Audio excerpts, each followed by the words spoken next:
version natin ngayon kasi may mga kapatid dito na nagsasabing magtagalog daw ako dahil hindi nila naintindihan ang Ilocano. So, halo-halo tayo ngayon. Ilocano, English at saka Tagalog. So, kumusta ang New Year nyo dyan? Sana buo pa yung mga daliri nyo na nagpaputok kagabi. At sana na-enjoy nyo ang bagong taon dyan. Don't forget to add some. So kahapon nagtrabaho ako pero 7 to 7 ang shift ko kaya nakahabol naman akong maki-join ng dinner sa aking pamilya dito sa Amerika.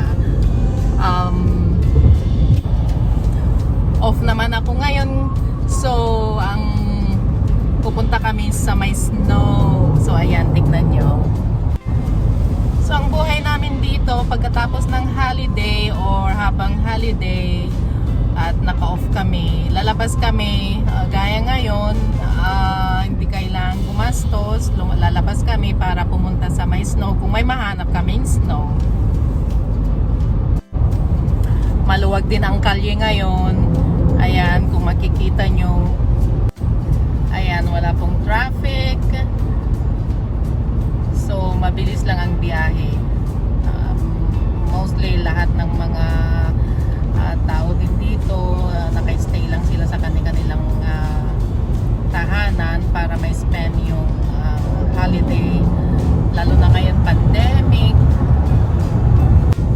Kung makikita nyo po, yan medyo makulimlim, parang ulan yata, ulan ng ulan dito ngayon, tsaka magidaw na rin dahil ang kapatid nyo dito ay taga California, so maganda ho ang klima dito. Hindi na po kami kailangang pumunta sa ibang lugar para lang makakita ng snow o ng disyerto dahil dito sa California maraming mga pwedeng puntahan.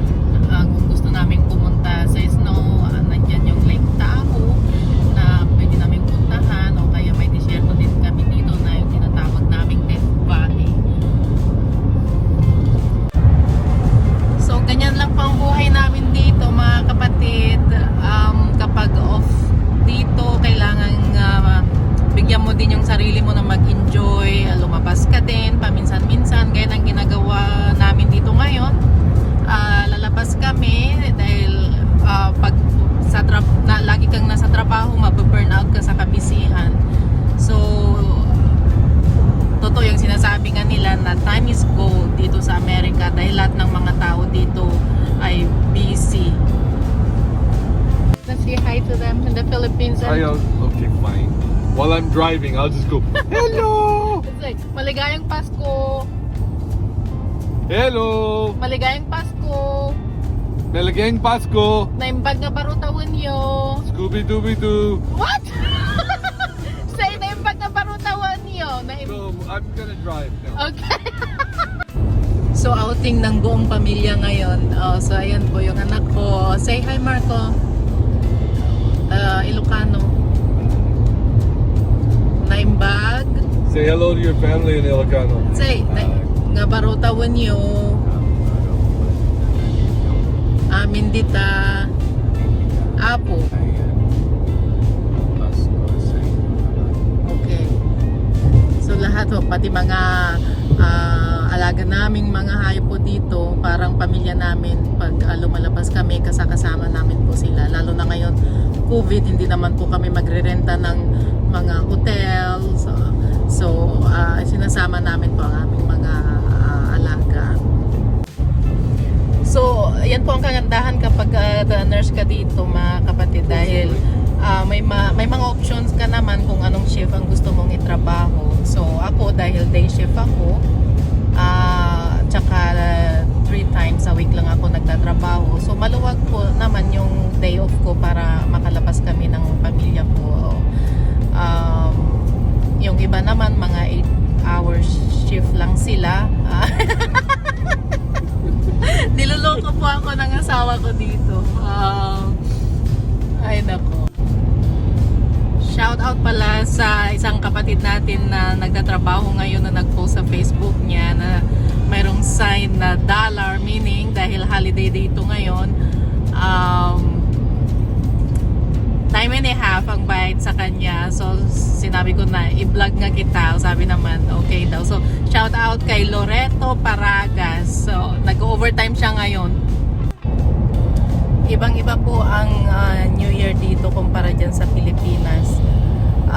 Dito ang New Year, ang mga tao hindi, may mga nagpapaputok din lagi ng mga fireworks na sinasabi nga nila, pero hindi gaya dyan sa Pilipinas na talagang grabe, halos mawalan pa ng mga daliri yung mga ibang tao dyan, braso, paa, lahat kung anong mga parte ng katawan ang nawawala na sa kanila dahil palakasan ng mga fireworks dyan. Dito bawal yung mga malalakas na fireworks, although may mga nagpapaputok din, pero yung na-screenan yung klase lang ng paputok na pwedeng gamitin sa bahay o kaya sa mga lugar na safety naman na hindi nakaka-harm sa mga tao dito.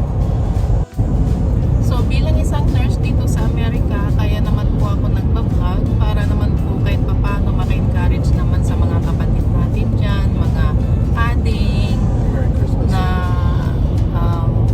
gustong kumuha ng nursing dyan at magkaroon din later on ng chance na makapunta dito sa Amerika. Dahil holiday ngayon, gaya ng sinabi ko na gusto ko i-vlog ko dito kung paano ako nakapunta dito. Pero dahil holiday, ipopost ko later on para at least magkaroon kayo ng idea, mga kamag-anak nyo dyan na may balak kumuha ng nursing at gusto magtrabaho dito, sakaling makatulong po, ano po. So ayan ang ilog na malapit sa amin. Konti pa ho ang snow malapit sa amin. Ayan.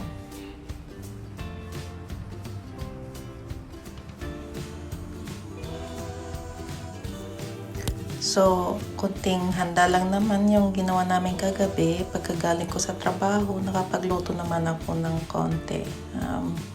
Simple lang pero masaya naman po.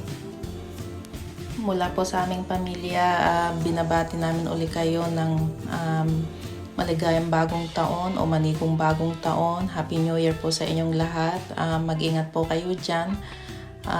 At sa mga kababayan natin at saka mga kapatid na nasa ibang bansa, Happy New Year po sa inyong lahat.